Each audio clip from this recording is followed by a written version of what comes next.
পরশুদিন একটা কিতাবে পড়লাম, হয়তো ভাইজান জানেন, একজন গুনাহগার ব্যক্তি একটা বাড়ির সম্মুখ দিয়ে যাইতেছে।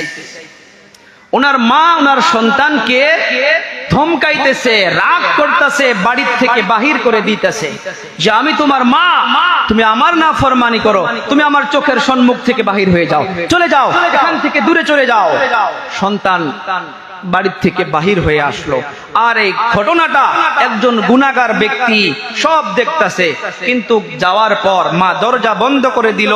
এ সন্তান কিছু দূর যাওয়ার পর চিন্তা করলো যে হায়, মা গুসা করছে, মা রাগ করছে, অল্প পরে মা মোহাব্বত করতেই পারে, আমি যে এই মায়ের মোহাব্বত ছেড়ে চলে যাইতেছি, পৃথিবীর তো কোনো জায়গা নেই যে এই মায়ের মমতা, মায়ের আদর স্নেহ আমাকে কেউ দিতে পারবে।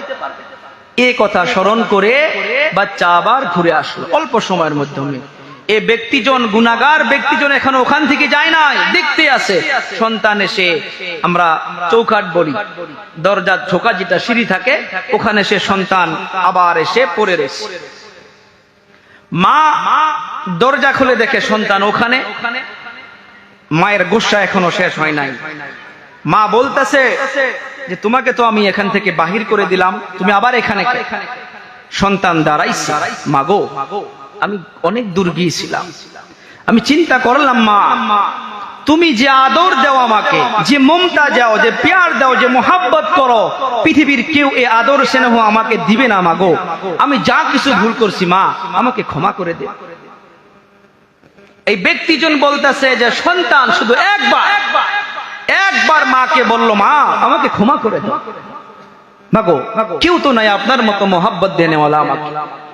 এতটুকু বলার সাথে মায়ের দিল নরম হয়ে গেল, মায়ের চোখের পানি বাহির হয়ে গেল।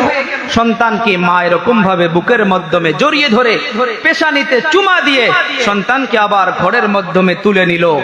এই যুবক গুনাহগার এই মেসেজ নিয়ে ওখান থেকে চোখের পানি বাহির করে মসজিদে চলে গেল ওযু করে। ও দয়াবান আল্লাহ, আমি আজকে একটা ঘটনা দেখলাম, মসজিদের ভিতরে চলে যায় নাই, ওযু করে নিয়া সুন্দর করে মসজিদের দরজা যেখানে আল্লাহকে বলতেছে, দরজার মাধ্যমে গিয়া ওখানে সেজদায় পড়ে গিয়েছে।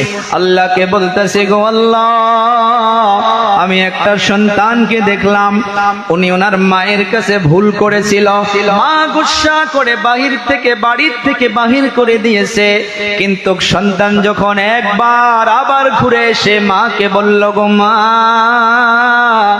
আপনার মতো মোহাব্বত দেনেওয়ালা কেউ নাই, আপনার মতো আদর স্নেহ করনেওয়ালা কেউ নাই, ও মা আমাকে মাফ করে দিন গো মা।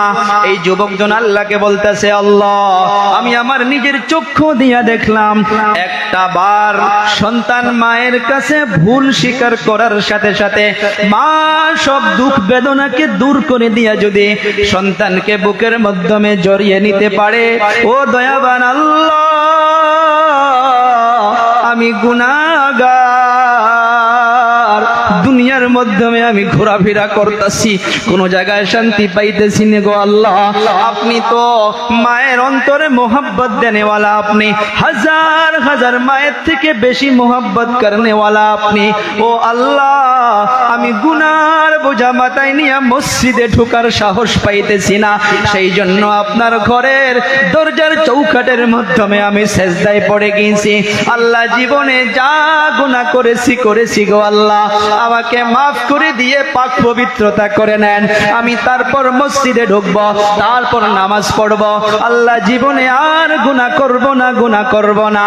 আপনাদের কাছে প্রশ্ন করতে চাই, এইটা জানাইতে চাই রে বাবারা, বন্ধুরা, আমার কলিজা টুকরা নওজওয়ান যুবক, হাজারো গুনাহ করে থাকো না কেন রে বাবা, পাহাড় সমতুল্য গুনাহ, নদীর পানি সমতুল্য গুনাহ করে থাকুন না কেন রে বাবা, একবার যদি অন্তর থেকে আল্লাহকে আল্লাহ বলে ডাকা যায়, ওলামায়ে কেরামদেরকে নিয়ে বলতে পারি রে বাবা, আল্লাহর কসম খেয়ে বলতে পারি,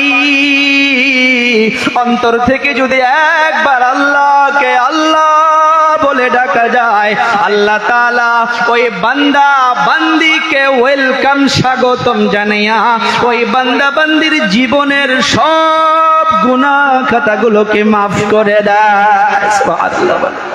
আল্লাহর কাছে চাইতে পারি না, আল্লাহকে ডাকতে পারি না রে বাবারা, বন্ধুরা। সেই জন্য এই মাহফিলে বলে যাব রে যুবক,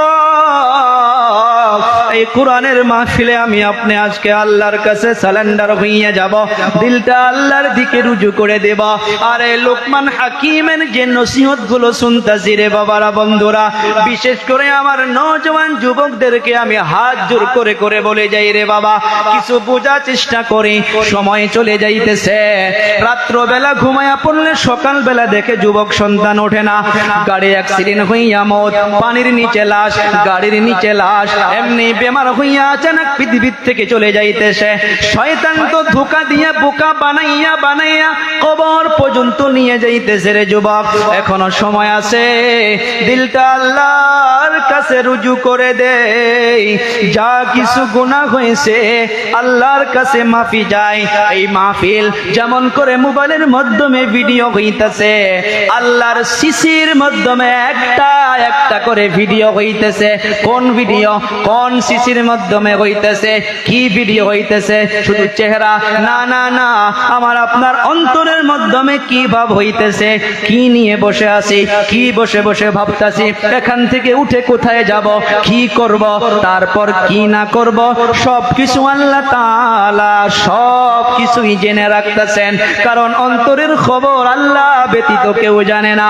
আল্লাহ পাক বলেন, ইন্নাল্লাহা আলিমুম বিযাতিস সুদূর। সদরুন দিলকে বলে সুদূর বহুবচন। আল্লাহ পাক আমার আপনার সবার অন্তরের খবরকে জানেন।